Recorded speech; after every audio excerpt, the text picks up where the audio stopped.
Alright y'all, welcome back to another command block video. My name is Will, and yeah, check me out. I'm on the ground. I'm crawling.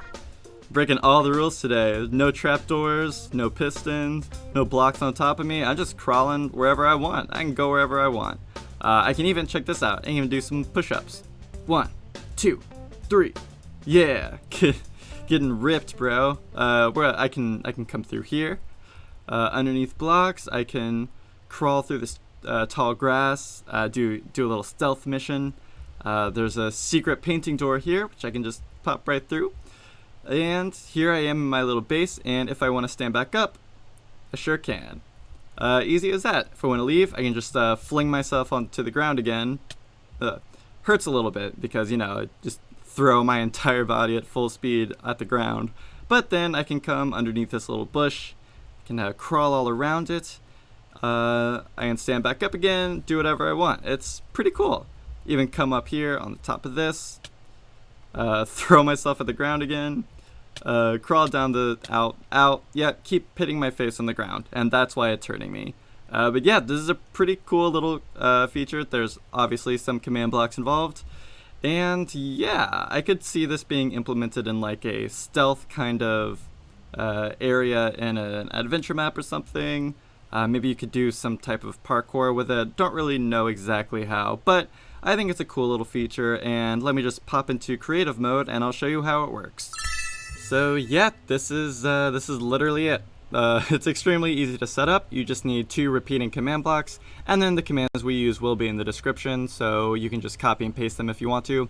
But basically, all they do is they'll detect when the player is holding the feather, and that will set us into the crawl position, and they will detect when we're not holding the feather, and that will allow us to stand back up. So we can accomplish that with the execute commands. So this one is just simply execute if the entity of the player, if our selected item is a feather. And that just means that this command will only run if we are holding a feather. We have to run the command at the player. I'll explain why in just a second. That's very important. And then it will run the command setblock at these coordinates, and it will set down a barrier. Now, these coordinates are relative, and they are relative at the player, which is why we have to write that. And then this just places the block right at the player's head, which will force us into the crawling position. And there actually will be a block above us. It'll be invisible, but that's why we don't stand back up. Also, because it sets it right at our head, that's why we take damage.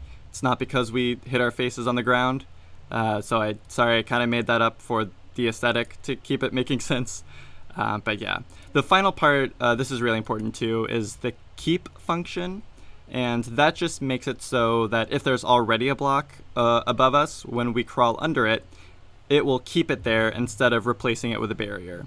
So that's why when we crawl under this block, instead of it being turned into a barrier as well, it'll just stay there. We will keep it.